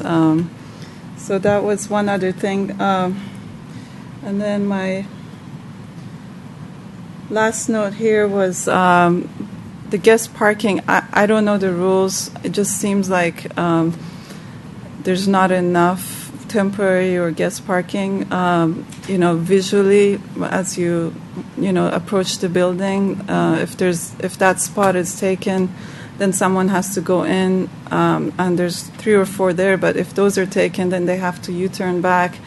It just seems like a little difficult for. There surely will be more than 4 guests to this building, and El Camino probably won't provide enough parking. So I don't know how you have to solve that problem, but it just seems to me like there's not. Maybe we need a little larger drop-off area in the front where someone can just wait in the car, more than just one parking spot. And that's it, I think, for now. Thank you. Renee? Sure. I also really appreciated the detail on all 4 sides.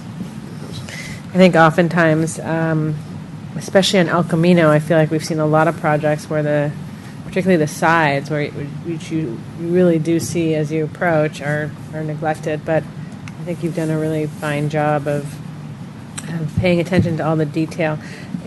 Staff made a comment about more stone veneer, and I think I do like the stone, and I don't see it sort of carried through. And I think that it would benefit actually from having more of that, as staff suggested.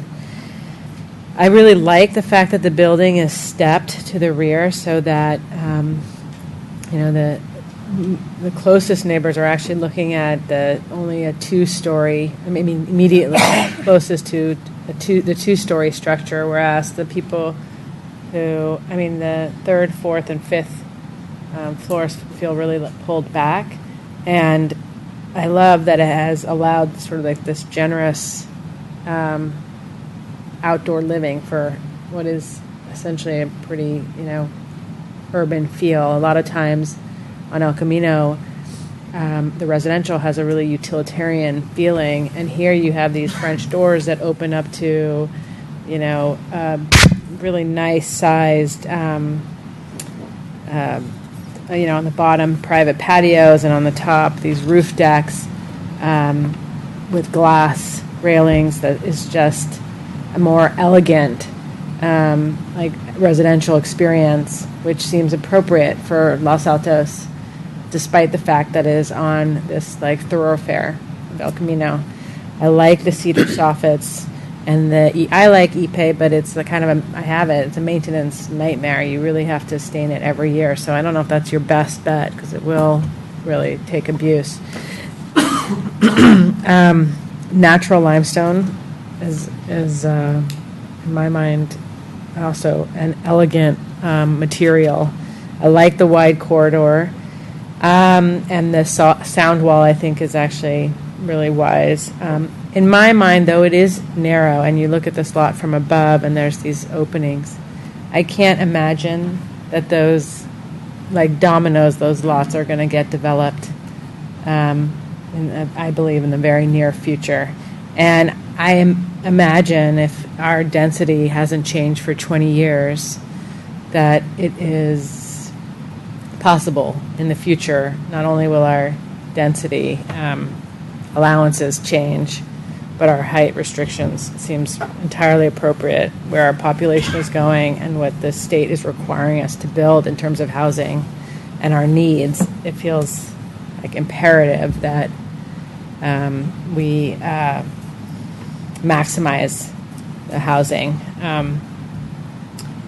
And I am a believer in technology, and I think that parking is evolving, and just as every aspect of construction and, so much technology has come into almost every aspect of our of the way we live. I can't imagine it is not going to be extremely efficient in parking. And one of the things you can do as an applicant is meet with us separately in anticipation of an application, and it may behoove you to show this parking system, if it really is nearby, to anyone on this commission who needs to see it to believe it. And I like, as I said, the mixture of scales and the articulation and really the materials, I think, really do show quality and integrity. You can always do more landscaping. I think what you've done is very good, and I think when you show it and bring it to the Planning Commission, you should really show the elevations of the landscaping so you can see how high you hope that buffer will grow between the projects behind. And I love that the League of Women Voters is here to promote more density in residential, because I think we desperately need it.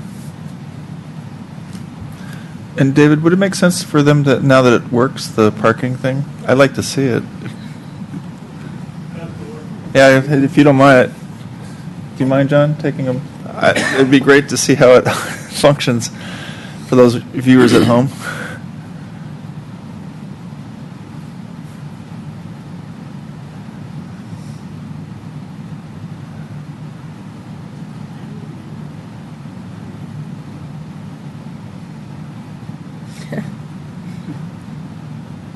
Oh, I see. Interesting.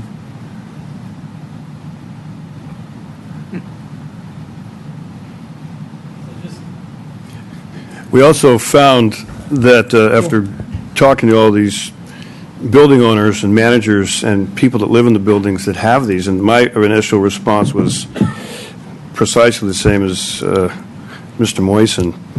But if you look at Sanford Diller as Prometheus is putting them in his buildings, and one of them is just right to the east of us, and our initial response was, oh no, we don't want to see this. But after looking at 4 or 5 or 6 installations, you're going, well, if you're wearing, like I said, if you're wearing your golf shoes or your high heels, it's going to work. The other interesting thing is the same thing in the timing for residential is 6 to 9 in the morning and 4 to 6 in the evening, and you're down there in your lovely basement with meeting your neighbors. And interestingly, as we talk to everyone, that's where they chit-chat and catch up. And after we were examining the Klaus system in comparison with the Chinese system, saying, oh, you're going to have to wait 6, 7, 8, 9 minutes for your car, it wasn't the case. You'd wait a minute. And we said that's not possible. So we tried it and tried it and tried it. You're essentially waiting a minute and a half. And if you push the button whilst you're in the elevator, then you're not even waiting that time. But what we do find is they walk down, click, and everything in their car is safe, and it's quite nice. It's certainly absolutely going to be happening more and more, without question. I think I would suggest you proving that to me. So I'd like the pleasure. I'll be open, but until then, I go blank. All right. So I'd like to let our senior member of our commission speak on his last night. Okay. So whatever I say, you can largely ignore because I won't be around in the future. So I'm reinterpreting what the chair is saying, but I'm still going to talk. So you still have to listen, or pretend to listen. So I'm going to agree with the staff recommendations in terms of some of the changes. I'm going to agree with some of the architectural points that Bahi made about adding more horizontal elements towards the base of the building, and I think the use of the stone could do that. I'm going to echo my fellow commissioner, Mr. Moisen, with regard to stacked parking. It's wonderful when it works, and when it doesn't, it's going to be a nightmare. Because, unlike a commercial facility, there ain't nobody on site who's going to make it work, and you're going to have a lot of very unhappy people trying to get their vehicle. So, we've had proposals in the past where people have, talked about adding 1 or 2 lifts for parking, and we've sort of said, well, okay, maybe that can work. I think when you have an entire building that is dependent on it, potentially, we just approve it. Somebody's got to live with it, and I worry, elevators and escalators should work all the time, and I'll ask you how many times you've seen elevators and escalators which have been around since Mr. Otis invented it over 100 years ago, and they break. So there's no, and 8 o'clock in the morning when I need my car, I need my car. With regard to height, let me make the point that just because Mountain View is taller doesn't mean it's right. Doesn't necessarily mean it's wrong, but it also doesn't mean it's right. And I'm just not in favor of changing the height limit in Los Altos by exception. If there's a good reason to change the height limit, we should, as a city, be changing the height limit. But doing it, and I realize we've got, developer incentives and all those sort of things that have us do things that we don't necessarily want to do. But I think Mr. Pomoyson's other point that we actually solve your parking problem because El Camino does become a parking lot. And that's not something that you're directly responsible for. I'm not accusing you of that in any sense, but that's unfortunately where we're headed. We keep on saying, and everybody says, well, more housing is good, and it is, but when people can't get to or from their houses, we have a problem. So something in the equation has to give. Here's my concern with the project, other than the points that I've made previously. We have a residential structure on Jordan. Yes, that is a non-conforming building, but when it was built, it was conforming. And what we now have being proposed here is a structure that essentially 7 feet from the lot line is going to put a 2-story structure with windows facing the backyard. And when we do design review, we ask questions around light and privacy and things like that. And, again, you didn't create the situation, but it's there. And, will that structure go away eventually? There's a good chance of it, but it's there now. And I think this project has to address those light and privacy issues. And you've got a whole row of balconies and windows that are looking out onto somebody's backyard. And some of it may be addressed with screening, and some of it may not be. And I think that needs to be looked at carefully. The good news is that in the rear, from my perspective, you could go back further to the rear of the property line because no harm, no foul. You've got a driveway that creates more buffer between your building site, the edge of your building site, and the apartment buildings. And if I had to do a trade-off, that's where I would do the trade-off. And if that residence wasn't there, there would be a different discussion. But it is, and I think there needs to be some level of sensitivity to what's there. In general, nicely designed project. You are very vertical. You do look a little bit like a matchstick. It's one of the inherent challenges in a site like this. But I think some of the things in terms of lobby and some of the use of materials can help address some of those issues. That's it. Thank you, John. So I'd just like to round out what my fellow commissioners have said with, you may not know this, but we do the good, the bad, and the ugly tour of all the buildings, and 960 North San Antonio is one of our favorites. In fact, we reference it a lot. So if you were the architect, kudos to you. And I see that reflected in this building. I live close to 960, and I look at it almost every day and think, what a great building, and I see the same elements in this. Like my fellow. John Vidovich did a great job as well. Yeah. Executing and carrying out the design really well. Yeah, it's beautiful. So with this building, I look at it and say it's got the same elements. It's very modern. I like it. I like the way it looks. What I really thought was very thoughtful was the shade especially in the south side, because it's going to get a lot of sun and there's overhangs.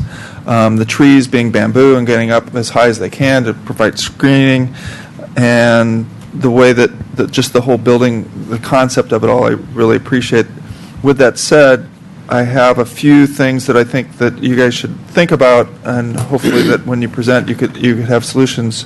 I'm concerned that on the west side of this building, because it's 7 foot, and hopefully if the new building goes in, there's more space between the buildings. But I was looking at the current clock building and saying, God, 7 feet, and you got somebody open their door and there's the building. They don't see a view, they see the building. So hopefully you guys can figure out how to make that work between it. I'm also concerned on that west side, the vegetation gets enough light, et cetera, so that it grows, because it's just not a lot of room. The tree in the back, you showed a picture, and I visited as well. There's a palm tree that's going to be removed, and in it, it's a big vacant space. And I'd like to see a redwood planted or something to provide a screen from the back. I visited the other side of that driveway and thought, it would be nice that there was consistency in that area, and nobody's thought about that. I didn't see that in the plan. It's just, I'll let you guys look at it and think about it.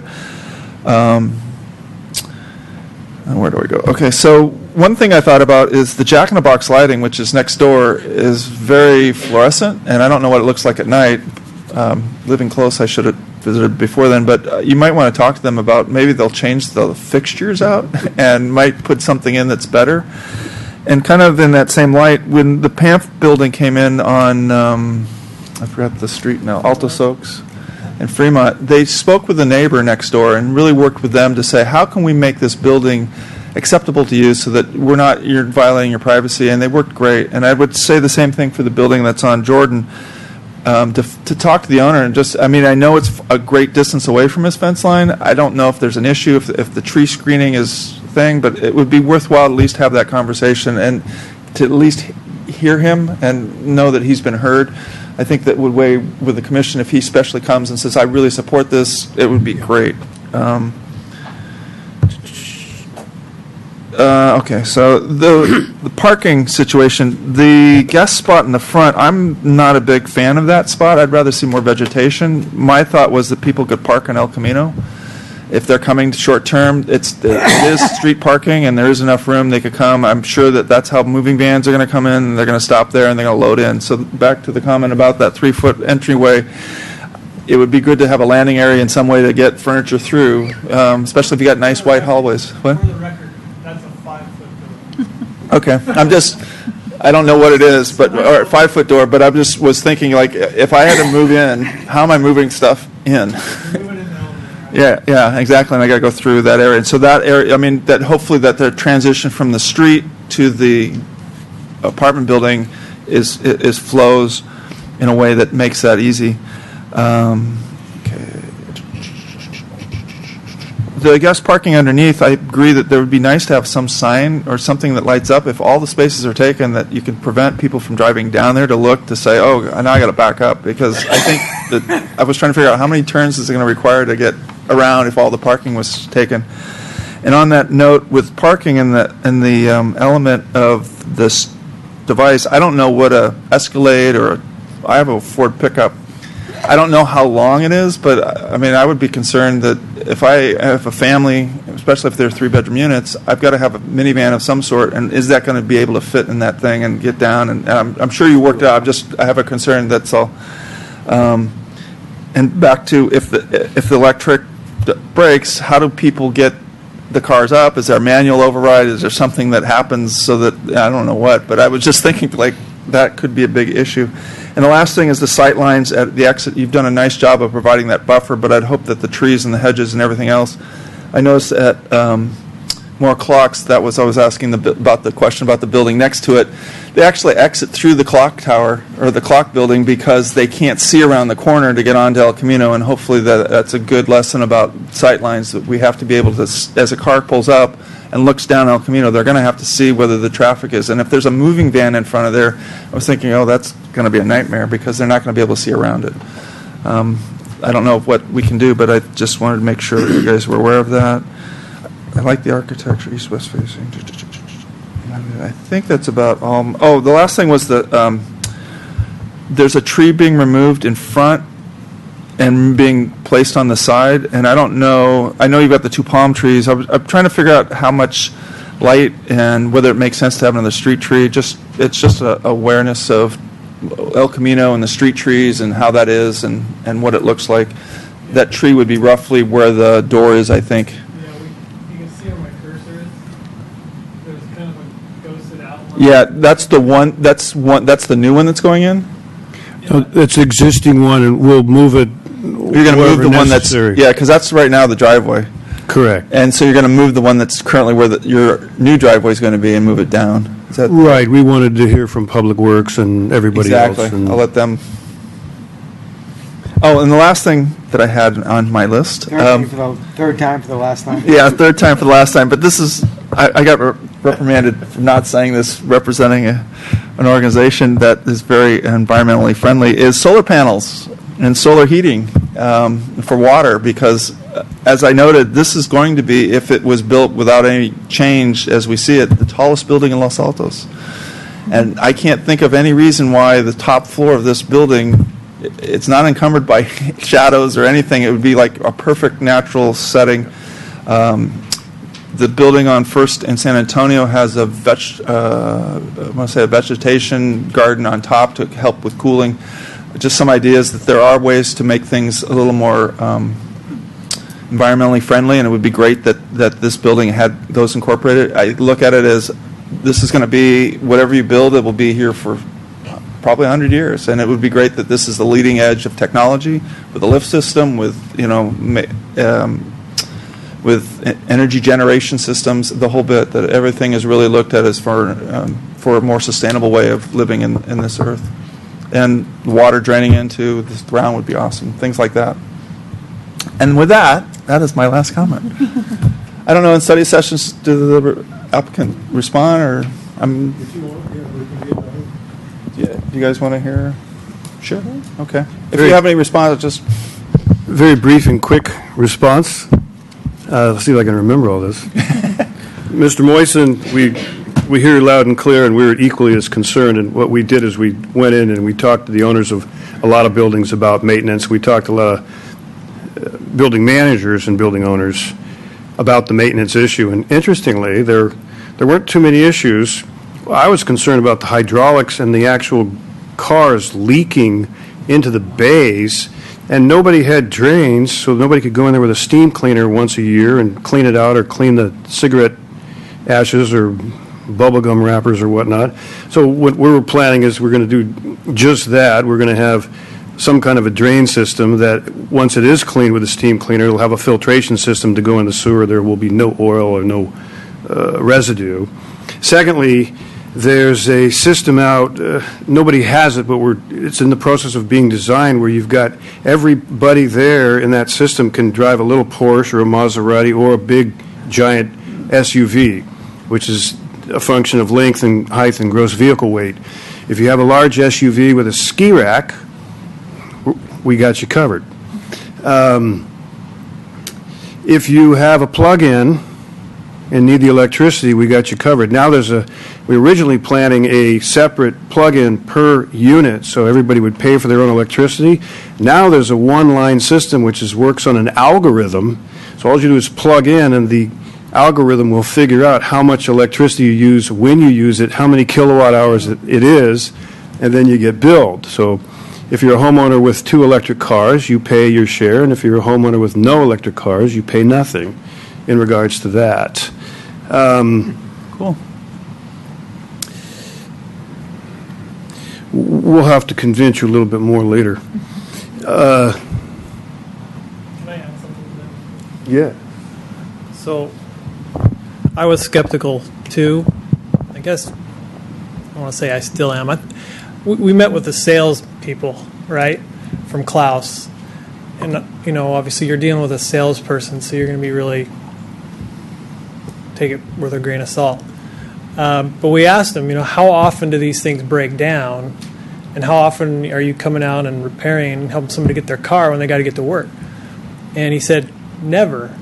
The problem that we always have is someone backs into the gate.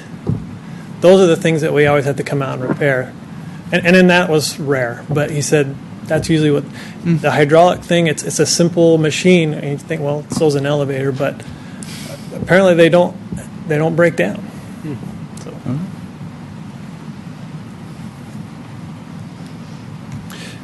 And you can have a backup system, so if the power goes out, there's a battery backup system, of course. Ms. Orsi, I guess the biggest thing I heard from you was the necessity for some more horizontal aspects on the sides of the buildings, and we can and will address that. And as far as the actual door, it's going to be a 5-foot door. It is a 5-foot door. It's quite commercial-esque, but it's going to be a hard mahogany-esque door that really has a residential feel, so it'll be quite charming on a heavy-duty commercial frame with some card access and some video and all those high-tech accoutrement, which would include a little thing on the wall to put your dry cleaning.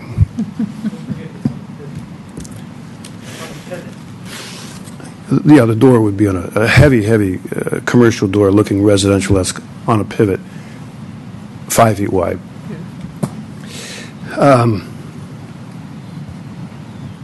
Guest parking in the front, we go back and forth. This group happens to be 6'1", half a dozen the other.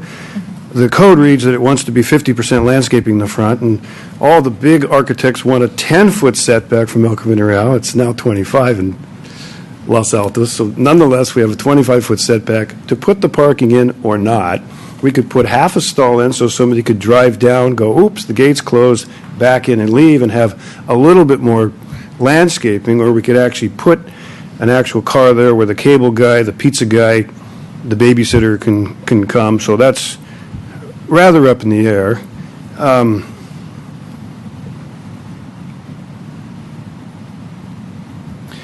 The rest of the guest parking would be down below, per the ordinances, and on the street. That's where it would be coming from. And by the way, the whole parking system down there has got to be approved by a parking engineer before we get our full approvals from you all. And Ronit, you commented on the stone veneer, and that's great. And I think we've got a lot, and we might even put a bit more here and there, but we'll certainly have enough to make it a tasteful and elegant building on all elevations. You did mention the corridors, and it's good to note that we didn't do a 6-foot corridor. We've got a 7-foot corridor. So walking down those corridors, you're going to distinguish and determine, are we in an apartment complex or are we in a luxury setting? So it's a 7-foot corridor with rather large setbacks going into each and every front door. So it's a nicer read. And it is an urban feel with expansive decks, and I'm glad you noticed that the decks are very, very generous. We're also toying with adding gas to the unit because you're not going to be able to bring your propane tank in there and have your propane barbecue, but if you do have gas in the building, then you are allowed a gas barbecue, and I think I know people absolutely love their barbecues.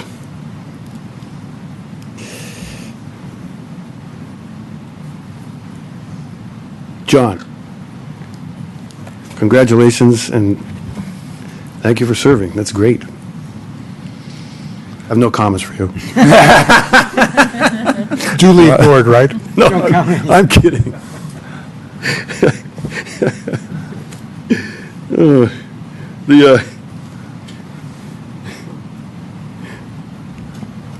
Let's see what we're talking about here. Privacy. Many trees in the rear.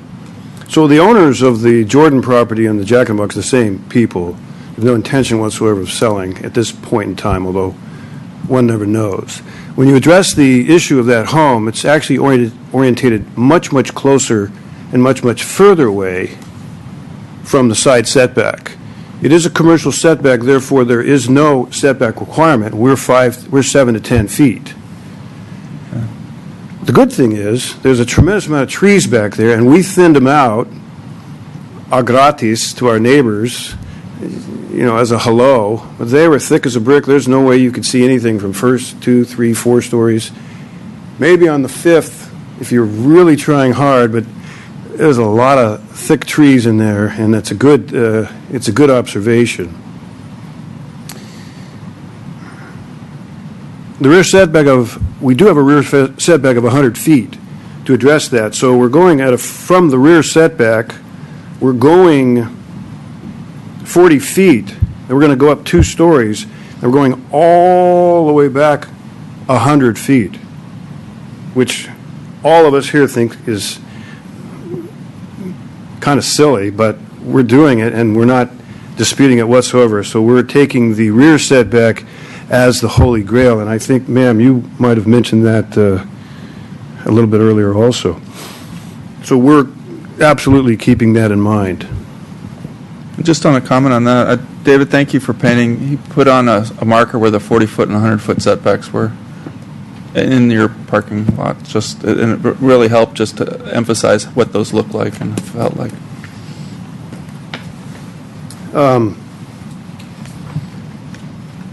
And congratulations for serving.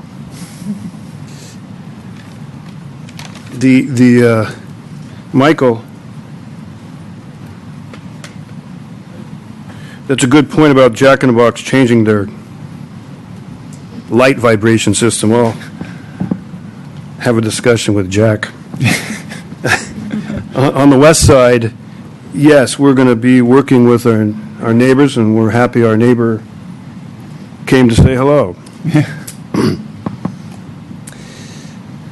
The screening, absolutely, in every north, south, east, west. We'll do the happy combination of screening with, basically you're talking to Doug Harding of Fire and dealing with the potential of putting in a ladder and an evacuation versus the screening of each and every window in the appropriate form and fashion. So we're on top of that. You say nix the guest spot. We already had that conversation. If you are living there and you got a babysitter or you got a pizza or the cable guy, we're going to have to park them somewhere. And if you at least have the option of parking them, they're going to have 3 options now. They're going to be able to park on El Camino Real with or without Public Works help, although David has promised us. No, I'm kidding. So they'll park there. They'll sneak into Jack in the Box, or they'll park on Jordan. They might park at See's Candies or Whole Foods and walk. It's only a 45-second walk.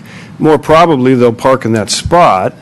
And if they want to go down below, there will be ample parking per the city code to park there. We said we're ambivalent. We, quite frankly, just talking to the various people, we would prefer to have that spot. It seems to be, if you're living in the building, it would be better. And the sizing of the parking units and the solar, we're in full agreement with solar. I think I remember reading something somewhere on the 3rd Street project.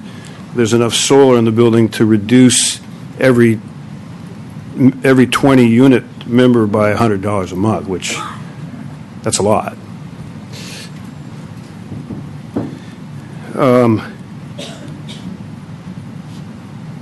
Sizing the parking units? Oh, I think you already addressed it, that whether they were going to fit a large car. Oh, right, okay. And you've already talked about that. And, ma'am, I couldn't agree with you more on trying to interpret the state density bonus. You need 2 PhDs to figure it out. But nonetheless, in a nutshell, this property can have between 17 and 21 units by law. And depending on how you read and how you interpret that document, you could do 18 or 19 or 20 or 21. So what we're trying to do is what folks have traditionally done in this town is to get the maximum density. So that's basically what we've tried to do. And we have difficulty interpreting. And I think go far with interpretation. Yeah. I'd be happy to see what they calculate. Any other questions? No, I think you've heard Brett, from us. would you And, like it to- seems like you've understood, and we're glad that you came today and shared with what your vision is. Thank you for the opportunity. Brett? It's been a pleasure. Haven't met any of you yet, but I've known David for a little while, and I love Los Altos. I love the way the government works in this city. I worked in a lot of different cities, and if every city could be like Los Altos, everybody in my firm would be thrilled. I mean, it is great to work here, and I'm really excited to go to the candy shop now. I'd never heard of that. All right, thanks. So next on our agenda is the commissioners' reports and comments. I don't know if anybody went to the last city council meeting. Fahi? You're on again. Notes, I'll try and be quick. There was a joint study session following up with the building committee that we met with a few weeks back. And it was just a 1-hour meeting where the committee was basically asking the council if they feel like there is a problem with, all the issues that they brought up in our earlier meeting. And they discussed, items like should the code be prescriptive or be based on discretionary guidelines. And they all agreed that there has to be a happy medium between the two. They talked about the height issue, again, we heard the same thing as we heard from them, that they are worried about the village character and the tall buildings, and the council members basically, for the most part, said that they don't mind the height as long as there's articulation, there's good, skyline, provided, and so they basically said if you want more height, you have to be more creative in your architecture. And they also, the council members didn't feel like you can protect all views on that. Views are really depending on where you look at. That's, you can't protect every single view. So I think more or less they were in agreement with what we had, our response to that committee. And then I listened to the agenda item number 7, which Phoebe thought was the only one that we should be listening to. It was a very long meeting, so I listened to it online. So it was a wayfinding signage that I guess has been going on for a long time, and so they finally approved it. And they had discussion over every single, sign and why this and why that. But they were asked to look at those comments, but go ahead and move forward with that. So that's it. Perfect. Anybody else have a report? Potential future agenda items? With none, I don't know. Do I adjourn the meeting first? Can I make a few closing comments? Sure, you can. Okay, so I was going to. That's why I was going to ask. Do we adjourn the meeting and then have them? It'd be nice to get it on the record. Okay, it's on the record. Okay. So Are we close? No, we're on the record, right? we're on the record. Okay. You have 3 minutes. And who's going to enforce those 3 minutes? David's got the mic. I can see the green light. David's got it, yeah. So I want to just say thank you to my fellow commissioners, to the city staff, to the city council. I've been on planning now for 9 years. The rhetorical question that gets asked is, are we better off today than we were 9 years ago? And I think the answer is yes. Which to me proves that we can change as a community, and not that we necessarily like or dislike change, but change does happen, and sometimes it happens slower than people want, and sometimes it happens faster than people want. And when I went to look at the sweet shop, I passed by Pilgrim Haven, and my first meeting as chair of A&S was to moderate the review of and approval of that. And when I was the chair of planning, my first meeting as chair was to moderate what was a very long and contentious meeting with all sorts of fears among the community on the Armageddon that project would create. And if you haven't gone by and looked at that project, it's a fabulous project. I look at that project and, there's one word that strikes me, residential character, high-quality materials, setbacks. The reason why that works, in part, is because of the setbacks that we have. So the height disappears.